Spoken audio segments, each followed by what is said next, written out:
এই জাহান্নামের আগুন আমার মালিক দুনিয়ার মানুষকে পুরানোর জন্য জাহান্নামের আগুনকে বলছেন তোরা নিজেকে পুরাইতে থাক, নিজেকে পুরাইতে থাক। জাহান্নামের আগুনকে পুরানোর পর প্রথমে লাল হয়ে গেছে, পরের বার সাদা হয়ে গেছে, পরের বার কালো হয়ে গেছে। আল্লাহর পয়গম্বর আল্লাহর ফেরেশতারা বারবার জানতে চাইছে, আল্লাহ আপনার বান্দাদেরকে আপনি এত দয়া করেন, আপনার বান্দাদেরকে আপনি এত মায়া করেন, আপনার বান্দাদেরকে পুরানোর জন্য কেন জাহান্নামকে এত জ্বালাইতেছেন? আল্লাহ তাআলা তখন বলছেন, ফেরেশতারা শুন, আমার বান্দাদেরকে আমি কত দয়া করি, কত দয়া করি। আমার বান্দাদেরকে আমি নবীর মাধ্যমে জানায় দিছি, আমার বান্দারা পাহাড় সম পরিমাণ গুনাহ নিয়ে যদি আমি মালিকের দরবারে আসি, তাহলেও আমি মালিক, যদি আমি মালিককে একবার গফফার বলিয়া ডাক, আমি আল্লাহ আমার বান্দার জিন্দেগির সব গুনাহ ক্ষমা করে দিব। সেই মালিককে আমি আপনি আজকে ডাকি না, সেই মালিক তারপরেও তোমাকে আমাকে রিজিক দেয়, আবহাওয়া দেয়, বাতাস দেয়, অক্সিজেন দেয়। আজকে তুমি তোমার বাবাকে যদি না মানো, হে মুমিন, দেখবা বাবাই কিন্তু তোমাকে রাখে না, বাবাই কিন্তু তোমাকে রাখতে চায় না। আজকে আল্লাহকে মানো না, কতদিন হয়ে গেল আল্লাহকে মানতেছ না, আজকে কতটা বছর হয়ে গেছে, এরপরও কি তোমার আমার আল্লাহ তোমার আমার অক্সিজেন বন্ধ করছে নাকি? বন্ধ করছে। আল্লাহ তাআলা তোমার আমার রিজিক কি বন্ধ করছে নাকি? এক ঢুক পানি কি বন্ধ করছে নাকি? আল্লাহ তাআলা বলেন, সব দিলাম, খা। ও মুসলিমরাও খা, মুসলিমরা খা, যেভাবে পা সেভাবে ভোগ কর, কিন্তু দিন শেষে আমি মালিকের দরওয়াজায় কিন্তু দাঁড়াইতে হবে। ওই দিন কিন্তু তোমার মাও চিনবে না, তোমার বাবাও কিন্তু তোমাকে চিনবে না। তুমি তোমার মাকে গিয়া বলবা, মা আমাকে তুমি একটা নেকি দাও, আজকে একটা নেকির জন্য জান্নাতে যাইতে পারতেছি না, একটা নেকি দাও। তোমার মা তখন বলবে, রে বাবা, আমি দুনিয়ার জমিনে সন্তান জন্ম দিছি, তুই যে আমার সন্তানের কি দলিল আছে?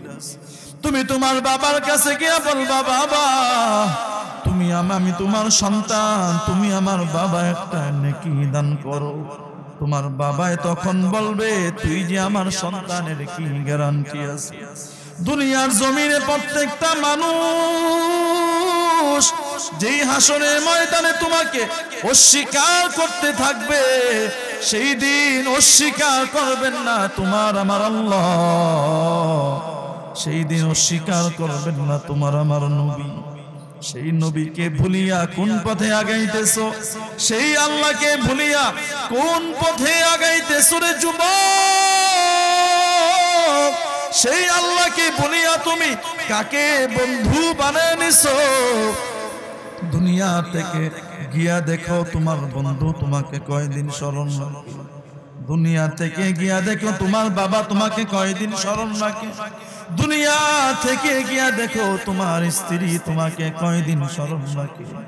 কবরে যাওয়ার পর তোমার কিন্তু আপনজন বলতে কেউ থাকবে না, কেউ থাকবে না, একমাত্র আপন থাকবেন আমার আল্লাহ, আর আপন থাকবেন তোমার আমার নবী। কাকে আপন বানাইতেছে? কবরে যাওয়ার পর নবী বলেন, ইজা উজিআল মাইতু ফি কবরিহি জাআল কুরআনু ইনদা রাসি। কবরে মানুষকে রাখার পর তার মাথার কাছে কুরআন চলে আসবে, তার ডান দিকে বাম দিকে সব দিকে নেক আমল এসে ভরে যাবে। তোমার আমার যদি নেক আমলই না থাকে, তাহলে তোমার আমার আশেপাশে কে এসে তোমাকে সাপোর্ট করবে? কে সাপোর্ট করবে? আল্লাহ তাআলা আপনাকে আমাকে এত দয়া করলেন, এত মায়া করলেন, এত মোহাব্বত করেন তোমার আমার আল্লাহ। এত মোহাব্বত করার পর বলছেন, দিন শেষে 5টা বার এসে নামাজ পড়ো, বেশি করা লাগবে না। আল্লাহ তাআলা নবীর মাধ্যমে জানায় দিয়েছেন, হে নবী আপনার উম্মতদেরকে জানায় দেন, আপনার উম্মত যদি দৈনন্দিন 5টা বার নামাজ পড়ে, আমি আল্লাহ 5 ওয়াক্ত নামাজের বিনিময় 50 ওয়াক্ত নামাজের সওয়াব আমলনামায় লিখে দিব। कौनैन का मुख्तार खुदा तुमको बनाया,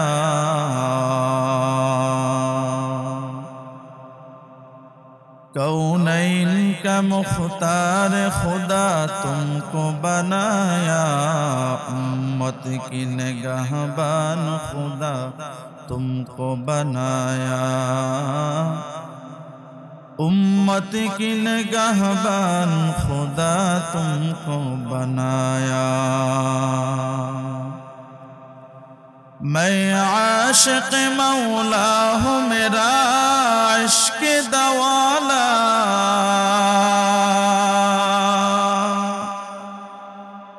मैं आशिक मौला हूँ, मेरा इश्क दवाला, ई जुमला जहाँ जिसकी तजल्ली से उजाला, ई जुमला जहाँ जिसकी तजल्ली से उजाला। नास्तिकता निपज्जाक दिन इस्लाम जिंदाबाद, नास्तिकता निपज्जाक दिन इस्लाम जिंदाबाद, कोटि प्राणे एक ही आवाज, खुदाद्रोही ছাড় পাবে না, এই বাংলায় ঠাঁই হবে না, মুসলমানরা জেগেছে ঠিক কিনা? নাস্তিকতা নিপজ্জাক দিন ইসলাম জিন্দাবাদ, বলেন না, নাস্তিকতা নিপজ্জাক কোটি প্রাণে একই আওয়াজ। কথা বলা যাবে তো ইনশাআল্লাহ? বিপ্লব মানে জীবন দিয়া বসে থাকা নয়, সে কোনদিন আসবে না রে করো যদি ভয়, ঠিক কিনা? বিপ্লব মানে জীবন দেয়া বসে থাকা নয়, সে কোনদিন আসবে না রে করো যদি ভয়। আসবে বিজয় রক্ত আর জীবনের বিনিময়, আসবে বিজয় রক্ত আর জীবনের বিনিময়, বিপ্লব মানে জীবন দেয়া বসে থাকা নয়, সে কোনদিন আসবে না রে করো যদি ভয়। ভয় করা যাবে? ভয় করবো কাকে? আঙ্গুলটা উঁচা করবেন, ভয় করবো কাকে? قال النبي صلى الله عليه وآله وسلم, আল্লাহ নবী বলেন, উম্মতের দল দুনিয়ায় যেই জমিনের মধ্যে আমি আল্লাহর কোরআনের আলোচনা করা হয়, নবীর আলোচনা করা হয়, যেই জমিনের মধ্যে জান্নাত আর জাহান্নামের আলোচনা করা হয়, ওই জমিনটা, ওই মজলিসটা আমার মালিকের ফেরেশতারা বেষ্টন করে নেয়। ঘুমায় গেছে না বা?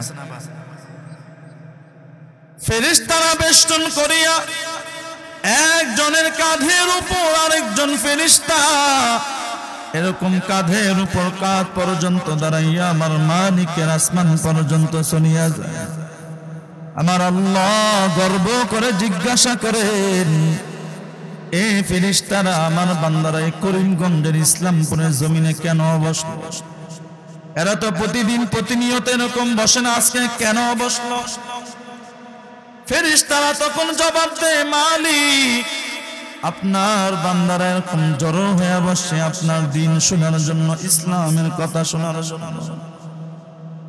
আল্লাহ তাআলা তখন বলেন, এরা তো চাইলে বিবির কাছে থাকতে পারতো, দোকানপাটে আড্ডা দিতে পারতো, এই সব কিছু ছাড়িয়া আমার বান্দারা কেন এই জমিনের মধ্যে বসছে? আমাকে জবাব দাও, বান্দারা কি চায়? ফেরেশতারা তখন বলে, মালিক আপনার বান্দারা জান্নাত চায়, জাহান্নাম থেকে মুক্তি চায়। চান কি চান না? যে বলেন না, চান কি চান না? আপনার বান্দারা জান্নাত চায়, জাহান্নাম থেকে মুক্তি চায়। আল্লাহ তাআলা তখন বলেন জান্নাত দেখছে নাকি জাহান্নাম দেখছে নাকি? কি বলেন দেখছি নাকি? দেখছি। ফেরেশতারা তখন বলে না মালিক, আপনার বান্দারা জান্নাতও দেখে নাই জাহান্নামও দেখে নাই, আপনার বান্দারা যে শুধুমাত্র জান্নাত চায় না মালিক, না না, আপনার বান্দারা আপনাকেও চায়। আল্লাহু আকবার। আপনার বান্দারা আপনার নবীকেও চায়। আল্লাহ তাআলা তখন বলেন তারা কি আমাকে দেখছে নাকি আমার নবীকে দেখছে? দেখছি আমরা। আল্লাহ তাআলা বলেন তারা আমাকে না দেখে আমার নবীকে না দেখে যদি এত কষ্ট করতে পারে, আমার জান্নাত জাহান্নাম না দেখিয়া যদি এভাবে দ্বীনের কথা শুনতে পারে, যাও আমি আল্লাহ কথা দিলাম কিয়ামতের কঠিন ময়দানে যেদিন সমস্ত মানুষ নাফসি নাফসি বলে কান্না করবে, যেই জমিনে হাসরের ময়দানে বাবা সন্তানকে চিনবে না, যেই জমিনের মধ্যে মা সন্তানকে চিনবে না, ওই দিন আমি মালিক আমার এই বান্দাদের গুনাহ ক্ষমা করে দিব। গুনাহ ক্ষমা কইতে রাজি আছেন কি না? দেখি তো কে কে রাজি নাই। কি বলেন হুসে না জুসে? কথা বলেন না হুসে না জুসে? মুসলমান হুশ রাখতে হইব, জুসে না। জুসে পাগল হইলে ইহুদিরা এসে যেভাবে মারতেছে দেখতেই তো আছেন ফিলিস্তিনি, আস্তে আস্তে আপনা আমার উপর আক্রমণ আসবে। যেন হুশে কাজ করা যাবে না। মুসলমান নিজের জমিনের ক্ষেত্রে, নিজের ঘর বাড়ির ক্ষেত্রে, নিজের সম্পত্তির ক্ষেত্রে হুশ 100 থেকে 120 রাখেন। ইসলামের ক্ষেত্রে কেন বেহুশ হয়ে যান? ইসলামের ক্ষেত্রে বাবায় ডাক মারলে কি জন্য গরু নিয়ে দৌড় মারেন? কি জন্য? ইসলামের ক্ষেত্রেও হুশ রাখা লাগবে। পারবেন তো ইনশাআল্লাহ? আমাকে বলা হয়েছে আপনাদের সামনে যেন নামাজ নিয়ে আলোচনা করি। কি নিয়ে? কি একটা অবস্থা, আপনার কথাই বলেন। মনে করতেছেন এই হুজুরটা চিনি না জানি না, জাদু কইরা আবার মুরিদ বানায় কিনা, কথাই গো মনে আজকে একজনের শাটার, চোখের শাটার খালি লাগিয়ে আর বন্ধ হয়, লাগিয়ে আর বন্ধ হয়। কি বলেন? কথা বলা যাবে না? আপনারা তো গ্রামের মানুষ, আপনার যা খান সব টাটকা খান, আর আমরা ঢাকায় মানুষ, আমরা তো খাই সব ফরমালিন। এরপর যদি একটু চিল্লা নিতে পারি, টাটকা জিনিস খাই, চিল্লা নিতে পারবেন না কেন? পারবেন তো ইনশাআল্লাহ? ইনশাআল্লাহ। তো নামাজ এর বিষয়ে আলোচনা করতে বলা হয়েছে। অল্প কিছু সময় আলোচনা করেই প্রধান বক্তা ইনশাআল্লাহ চলে আসবেন। প্রধান বক্তা আসা পর্যন্ত ধৈর্য ধরে দ্বীনের কথা শুনতে রাজি আছেন তো ইনশাআল্লাহ? নামাজ নিয়া কুরআন শরীফে 1-2 জায়গায় নয়, 82টা জায়গায়, কয়টা জায়গায়? 82টা জায়গায় আল্লাহ তাআলা বলছেন নামাজ কায়েম করো, নামাজ পড়ো, নামাজ ছাড়িও না। বারবার বলছেন। কত জায়গায় বলছেন?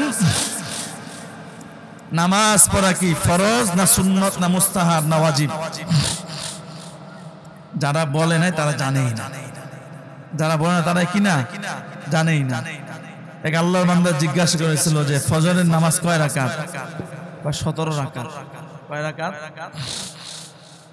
আপনারা হাসেন, মনে হয় আপনারা পারেন। পারলে তো আপনারা আওয়াজ দেন না, বলেন না ফজরের নামাজ কয় রাকাত? কি কয়? 6 রাকাত, 4 রাকাত। এই নামাজ নিয়া আল্লাহ তাআলা বহু জায়গায় তার আয়াত নাজিল করে জিব্রাইল আলাইহিস সালামকে পাঠাইয়া জানায় দিয়েছেন। এর মধ্য থেকে আপনাদের সামনে আমি সূরাতুল বাকারার 2 নম্বর পারার 2য় নম্বর পৃষ্ঠার শেষের দিকের একটা আয়াতে কারিমা তিলাওয়াত করেছি।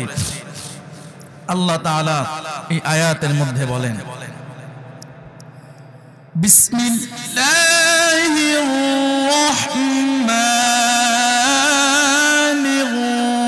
রাহিম।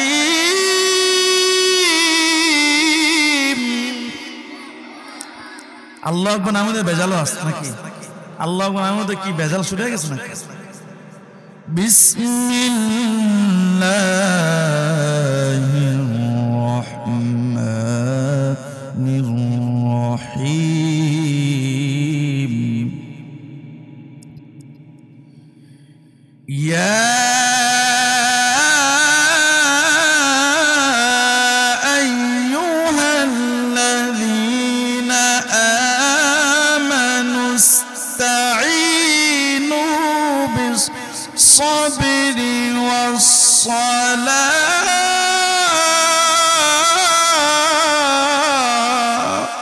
আল্লাহ তাআলা বলেন, এই মুসলমান ইমানদার আল্লাহর গোলাম, আল্লাহ তাআলা বলেন, আমার কাছে যদি সাহায্য পাইতে চাও তাহলে তোমরা সাহায্য চাও নামাজ আর রোজার মাধ্যমে। কিসের মাধ্যমে? নামাজ আর রোজার মাধ্যমে আমি আল্লাহর কাছে সাহায্য চাও। নামাজটা পড়িয়া দুইটা হাত আল্লাহর কাছে তুলে আল্লাহর কাছে বলো, দেখবা আল্লাহ তাআলার সাহায্য তোমার কাছে চলে আসবে। আর যদি নামাজ না পড়ো কোনোদিন আল্লাহর সাহায্য আসবে না। আসবে? আজকে আমরা নামাজ ছেড়ে দিয়েছি, আজকে আমরা নামাজ পড়ি না, রোজাও রাখি না।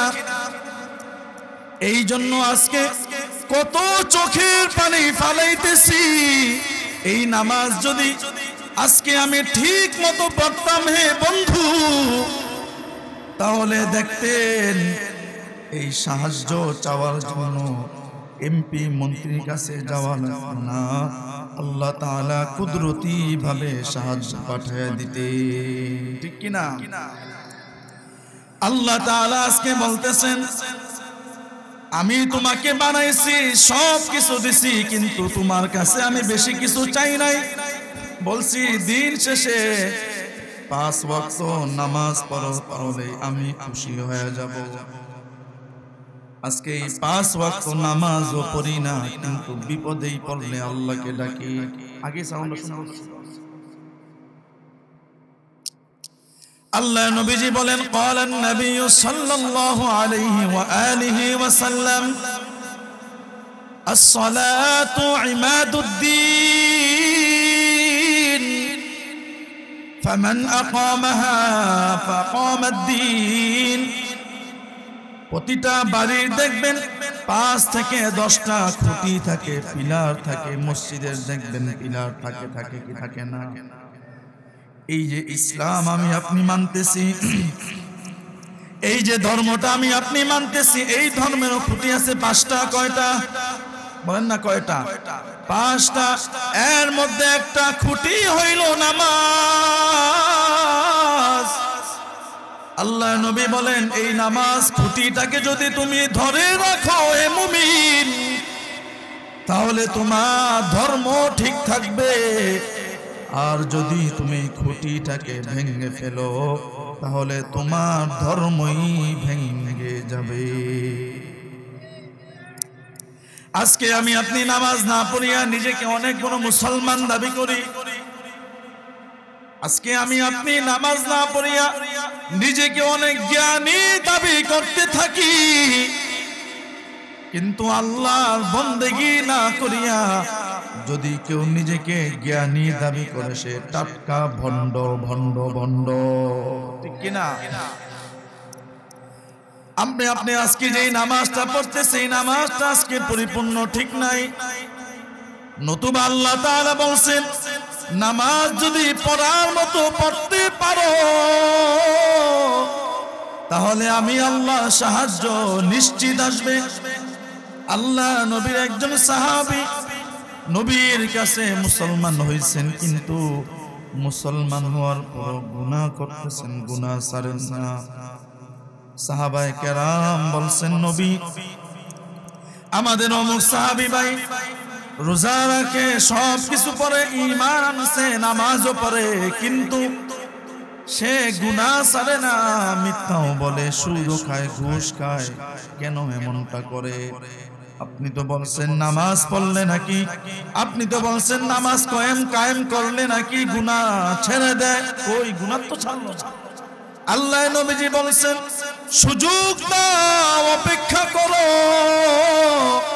দেখবা তার নামাজটা যদি সঠিক হয়ে যায়, তাহলে দেখবা তার নামাজই তাকে গুনাহ থেকে বাঁচিয়ে দিবে।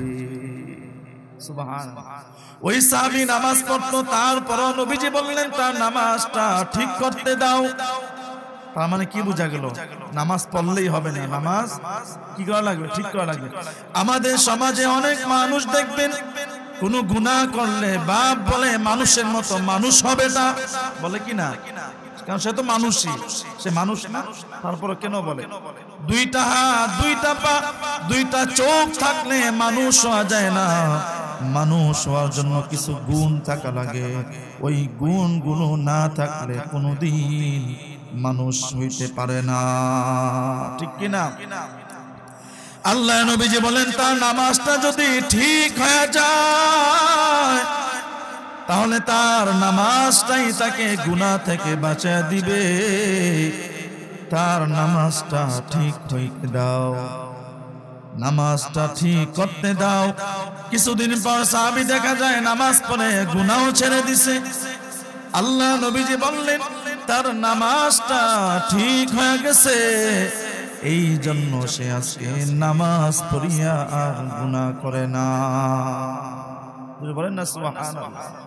নামাজটা ঠিক হবে কেমনে? কওমি মাদ্রাসার একটা কিতাব আছে দেখবেন, কালিউবি। কিতাবের নামটা কি? কালিউবি। এখন পড়া হয় কিনা জানি না, আগে পড়ানো হইতো। এই কালিউবির মধ্যে নামাজ নিয়ে একটা আলোচনা ঘটনা আনা হয়েছে। দুইটা বন্ধু ছিল, একজন নাম আব্দুল্লাহ, আরেকজনের নাম হইল ইসাম। আরেকজনের নাম কি? কথা বলেন, আরেকজনের নাম কি? এক বন্ধুর নাম আব্দুল্লাহ, আরেকজন বন্ধুর নাম ইসাম। আব্দুল্লাহ একদিন ইসামকে জিজ্ঞাসা করতে লাগলো, হে বন্ধু, তোমার নামাজটা কেমনে পড়ো আমাকে একটু বলো। তোমার নামাজটার মতো আমিও নামাজ পড়তে চাই। তখন ইসাম বলতে লাগলো, তুমি আমার অন্য কিছু জিজ্ঞাসা না করিয়া নামাজের কথা কেন জিজ্ঞাসা করলা? তুমি অন্য কিছু জিজ্ঞাসা করতে পারলা, নামাজের কথা কেন জিজ্ঞাসা করলা? বলেন নামাজ যার ঠিক হয়ে যায় তার সব কিছু ঠিক হয়ে যায়। ঠিক কিনা? ইসাম বলতে লাগলো, আমি নামাজের আগে দুইটা ওযু করি। কয়টা ওযু? জোরে বলেন না, কয়টা? আপনি কয়টা করি বলেন তো? একটা। আব্দুল্লাহ বলতে লাগলো, আমি তো নামাজের আগে একটা ওযু করি, তুমি কেমনে দুইটা করো? ইসাম বলতে লাগলো, তোমরা নামাজের আগে যে ওযুটা করো হে বন্ধু, আমিও সেই ওযু করি, কিন্তু আমি আরেকটা ওযু করি, যে ওযুটা তোমরা করো না। আমি নামাজে দাঁড়াইয়া নামাজে যখন তাকবীর উঠানোর জন্য দুইটা হাত উঠাই, দুইটা হাত উঠানোর আগে আমি মনে মনে ফিকির করতে থাকি, আমার সামনে আমার আল্লাহ। একটা ডাক দিয়া বলেন না আল্লাহ, আর একটু জোরে বলেন আল্লাহ। চিৎকার দিয়ে ডাক দিয়া বলেন না আল্লাহ। আমি যখন নামাজের জন্য হাত উঠাই, আমার সামনে দেখি আমার আল্লাহ, আর আমি খেয়াল করতে থাকি আমার পিছনে আজরাইল, আমার ডানে জান্নাত, আমার বামে জাহান্নাম। আমি যখন মনে এই ফিকিরটা করি, আল্লাহ তাআলা আমার সামনে দাঁড়িয়ে আছেন। আল্লাহ তাআলা আমি না চাওয়া সত্ত্বেও দুইটা হাত দিছেন, দুইটা পা দিছেন, দুইটা চোখ দান করছেন। আল্লাহর কাছে এগুলো কিছুই চাই নাই, এরপরও আল্লাহ তাআলা দয়া করে আপনাকে আমাকে দিছেন। কি বলেন, চাইছিলাম নাকি? চাইছিলাম? আল্লাহর কাছে কিছুই চাই নাই, সব কিছু দিলেন। সব কিছু দিয়ে আমার আল্লাহ এই দুইটা হাত দুইটা পা সুন্দর করে সেটিং করে লাগায় দিয়েছেন। একটাবার চিন্তা করে দেখেন, এই হাতটা যদি পেটের মধ্যে হইতো, এই পাটা যদি হাতের জায়গা হইতো, এই চোখটা যদি পিঠের মধ্যে হইতো, তাহলে কি অবস্থাটা হতো? একটাবার চিন্তা করেন।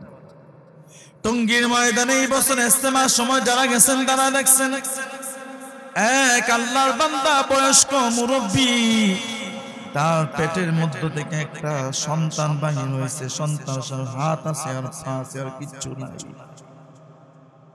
ওই মুরব্বী সবার কাছে দুইটা হাত পাতিয়া টাকার পয়সা চায় আর বলে আমাকে টাকা দাও, পয়সা দাও, আমি কিছুই করতে পারি না, আমি বড় অবহেলা। কি বলেন আমার আপনার অবস্থা কি?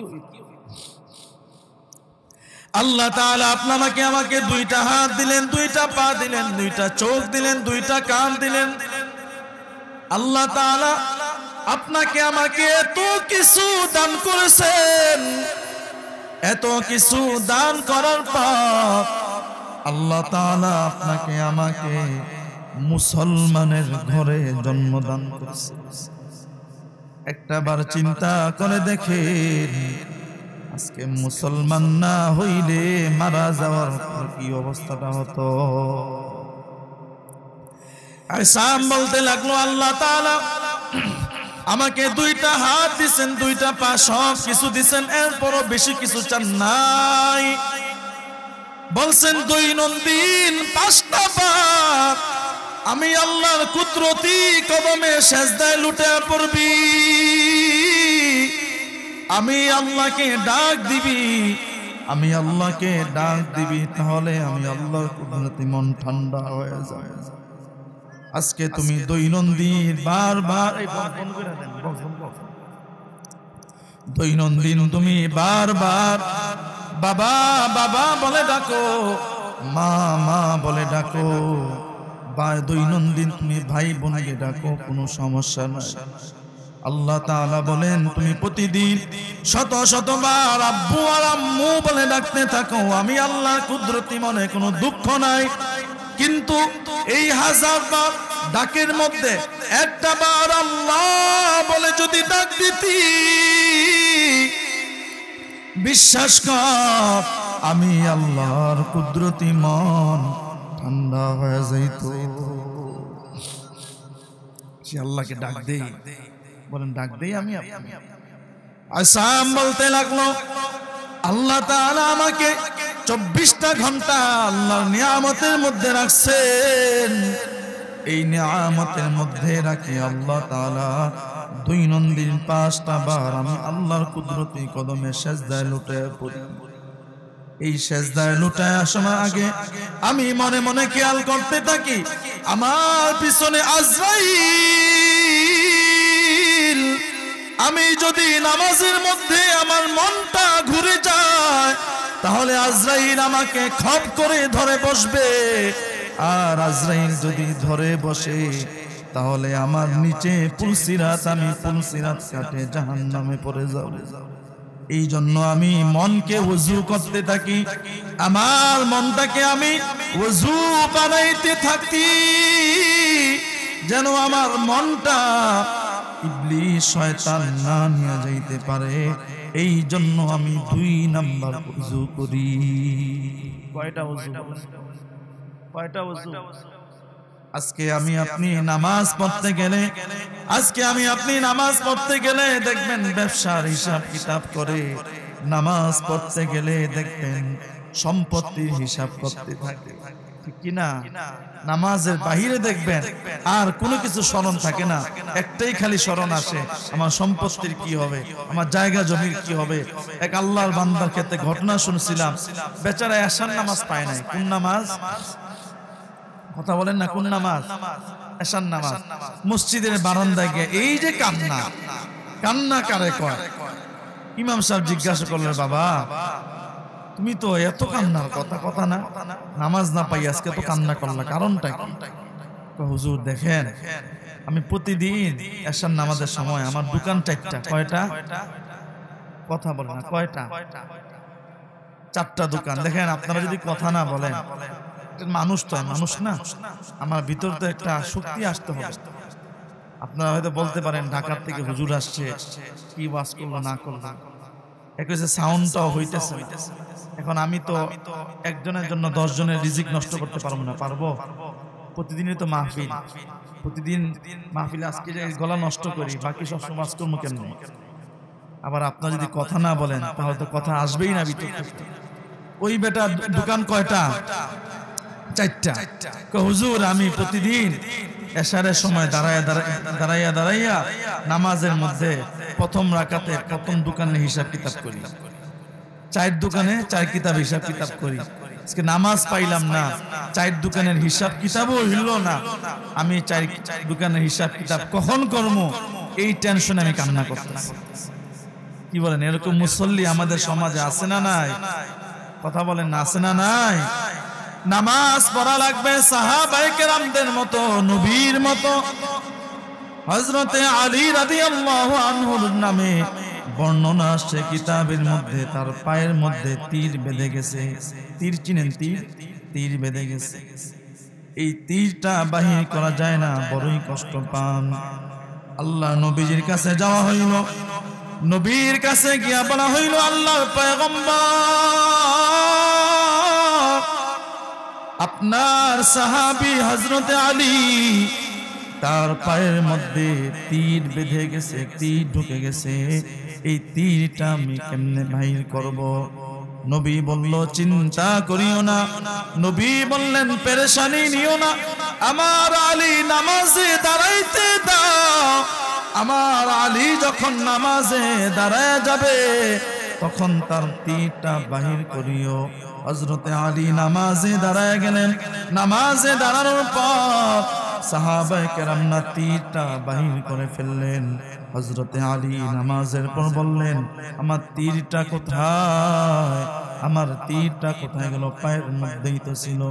সাহাবায়ে কেরাম বললেন, আপনি যখন নামাজে দাঁড়াইছিলেন, আপনি যখন নামাজের মধ্যে কেরাত পড়তেছিলেন, আপনি যখন নামাজের মধ্যে আল্লাহর কালাম পড়তেছিলেন, আমরা আপনার পায়ের থেকে তীরটা বাহির করে ফেলছি, আপনি কি টের পান নাই? আল্লাহর পয়গম্বরের সাহাবী বলেন, না না না, আমি যখন নামাজে দাঁড়াই আমি মনে করতে থাকি আমার আল্লাহ আমাকে দেখতেছি। ধরে বলেন না সুবহানাল্লাহ। আল্লাহ নবী বলেন, ক্বালান নবী সাল্লাল্লাহু আলাইহি ওয়া আলিহি ওয়া সাল্লাম, আন তা'বুদাল্লাহ কাআন্নাকা তারাহ ফাইন লাম তাকুন তারাহু ফাইন্নাহু ইয়ারাক। আল্লাহ নবীজি বলেন, তুমি এমন ভাবে ইবাদত করো, এমন ভাবে ইবাদত করতে থাকো হে মুমিন, যেন তোমাকে তোমার মালিক দেখতেছে। কে দেখতেছে বলেন? আল্লাহ নবীজি বলেন, এমন ভাবে ইবাদত করো, এমন ভাবে উপাসনা করতে থাকো যেন তোমার মালিক তোমাকে দেখতেছে। আর যদি তোমার মনটা এরকম না হয় তাহলে তুমি মনে মনে খেয়াল করতে থাকো তুমি তোমার মালিককে দেখতেছো। সুবহানাল্লাহ। এমন ইবাদত করি আমরা, বলেন ইবাদত করি? এমন ভাবে যদি আল্লাহকে ডাকতে পারতাম, এমন ভাবে। আজকে কাফের কুফাররা আমার নবীর কাঁধের উপর, মাথার উপর ভুরি দিয়ে রাখছে। যা যা ফাতেমার হাতের সাথে হাতটা মিলায় ভুরিটা ফালায়া দে। জিব্রাইল আসিয়া ভুরিটা ফালায়া দেয়। এরে নবীর উম্মতের দল, আল্লাহর নবী নামাজকে এতটা গুরুত্ব দিতেন, এতটা গুরুত্ব দিতেন, কিয়ামতের দিন সমস্ত মানুষ নফসি নফসি বলে যখন কান্না করবে, আল্লাহ তাআলা তাদেরকে কি আমার মালিক নিয়ামত দান করে নাই?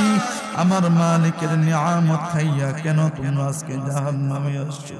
তোমাদেরকে দেখলে তো মুসলমান মনে হয়, তোমাদেরকে দেখলে তো ইমানদার মনে হয়, কেন তোমরা আজকে জাহান্নামে আসছো বলো? তখন জাহান্নামীরা বলবে, ক্বালু লাম নাকু মিনাল মুসাল্লিন, আমরা হইলাম বেনামাজি, বেনামাজি, আমরা নামাজ পড়ি নাই, নামাজ পড়ি নাই। জাহান্নামের ফেরেশতারা তখন তোমাকে খপ করে ধরিয়া জাহান্নামের মধ্যে এমন ভাবে নিক্ষেপ করবে, তুমি তুমি কিন্তু তোমার মা বাবাকে পাইবা না। মা বাবার কাছে গিয়া তুমি কি ভিক্ষা চাইবা? মা বাবা ভিক্ষা দিবে। আল্লাহ নবী বলবেন তখন তোমাকে কেউ দেখবে না।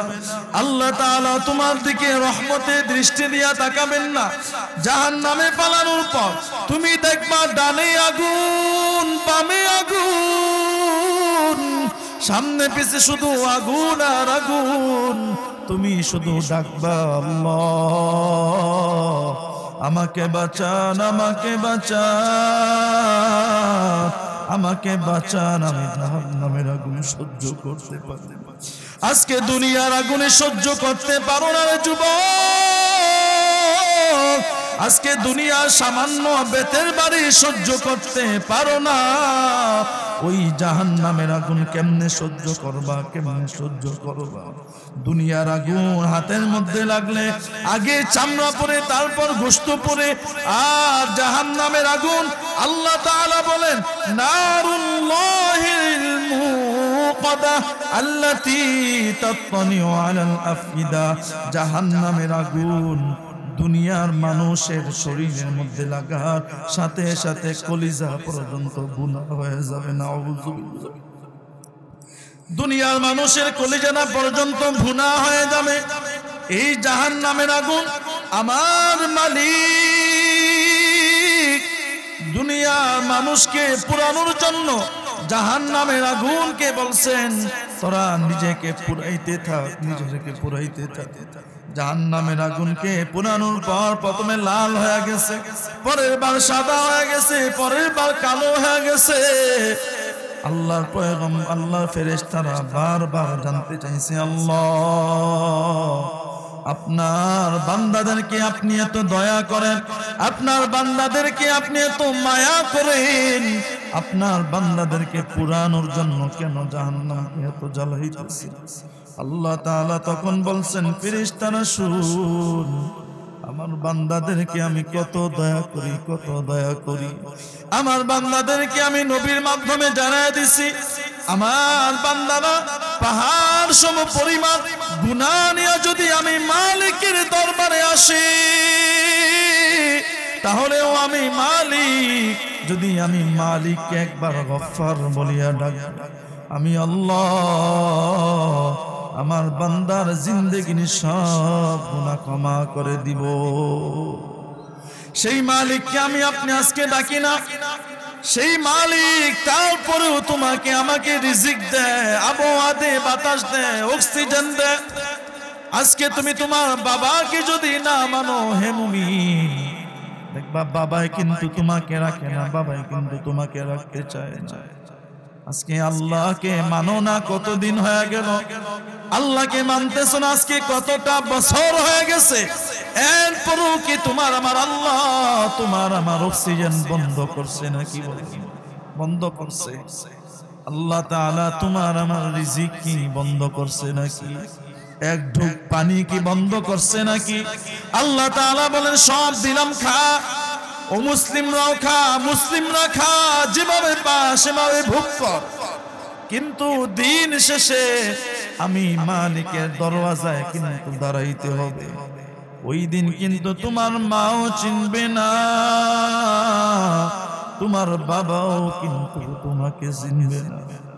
তুমি তোমার মাকে গিয়া বলবা, মা আমাকে তুমি একটা নেকি দাও। আজকে একটা নেকির জন্য জান্নাতে যাইতে পারতেছি না, একটা নেকি দাও। তোমার মা তখন বলবে, রে বাবা আমি দুনিয়ার জমিনে সন্তান জন্ম দিছি, তুই যে আমার সন্তানের কি দলিল আছে? তুমি তোমার বাবার কাছে গিয়া বলবা, বাবা তুমি আমি তোমার সন্তান, তুমি আমার বাবা একটা নেকি দান করো। তোমার বাবাই তখন বলবে, তুই যে আমার সন্তানের কি গ্যারান্টি আছে?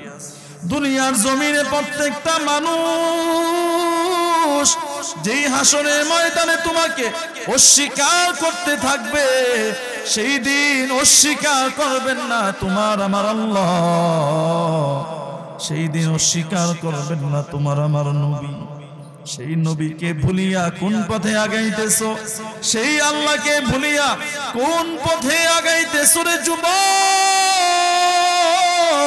সেই আল্লাহকে বলিয়া তুমি কাকে বন্ধু বানিয়ে নিছো? দুনিয়া থেকে গিয়া দেখো তোমার বন্ধু তোমাকে কয়দিন স্মরণ রাখে? দুনিয়া থেকে গিয়া দেখো তোমার বাবা তোমাকে কয়দিন স্মরণ রাখে? দুনিয়া থেকে গিয়া দেখো তোমার স্ত্রী তোমাকে কয়দিন স্মরণ রাখে? কবরে যাওয়ার পর তোমার কিন্তু আপনজন বলতে কেউ থাকবে না, কেউ থাকবে না।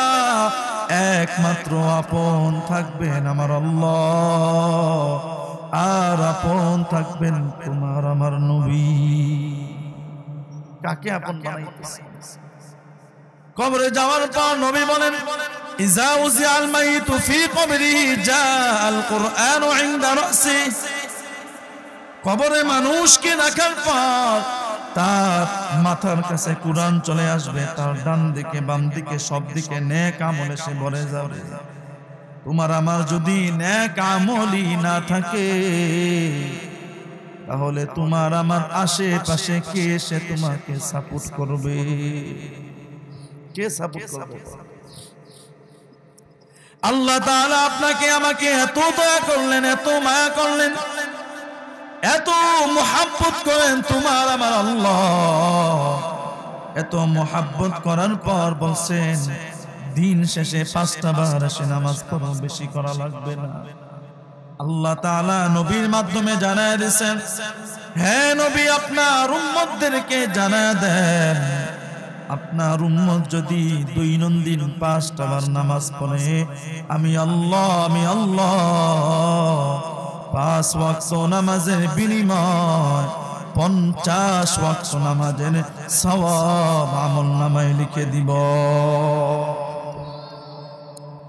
হ্যাঁ নবী আপনার উম্মতদেরকে জানায় দেন, আপনার উম্মত যদি এশার নামাজ বা জামাত আদায় করিয়া ঘুমায় যায়, ঘুম থেকে উঠিয়া যদি আবার ফজরের নামাজ বা জামাত আদায় করে, আপনার উম্মত সারাটা রাত্র ঘুমাইয়া ঘুমাইয়া যে সময়টা পার করবে, ওই সময় আমি আল্লাহ কিয়ামতের দিন মিজানের পাল্লায় ওজন দিব।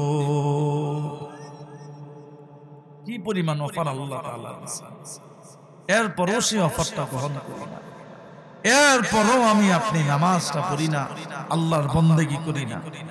আমি আপনি আজকে সফলতা পাওয়ার জন্য মনিবের পিছনে দৌড়াই, শিল্পপতির পিছনে দৌড়াই, এমপির পিছনে মন্ত্রীর পিছনে দৌড়াই, সফলতা পাওয়ার জন্য দৌড়াইতে থাকি।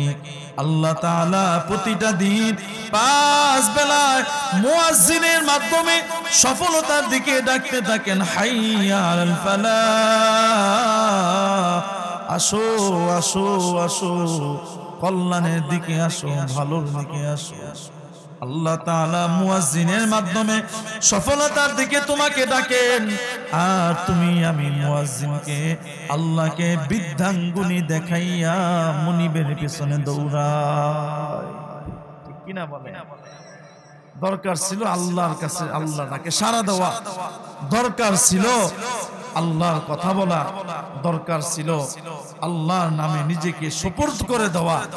এগুলো না করে আজকে আমি আপনি ব্যস্ত হয়ে আছি নায়ক নায়িকাকে নিয়ে, ব্যস্ত হয়ে আছি মোবাইল নিয়ে, ব্যস্ত হয়ে আছি বন্ধু বান্ধবকে নিয়ে, কিন্তু যাকে নিয়ে ব্যস্ত থাকার দরকার ছিল তাকে নিয়ে আজকে ব্যস্ত থাকি। বলেন আল্লাহ তাআলা আমাদেরকে আল্লাহর বন্দেগী করে দুনিয়া থেকে যাওয়ার তৌফিক দান করেন।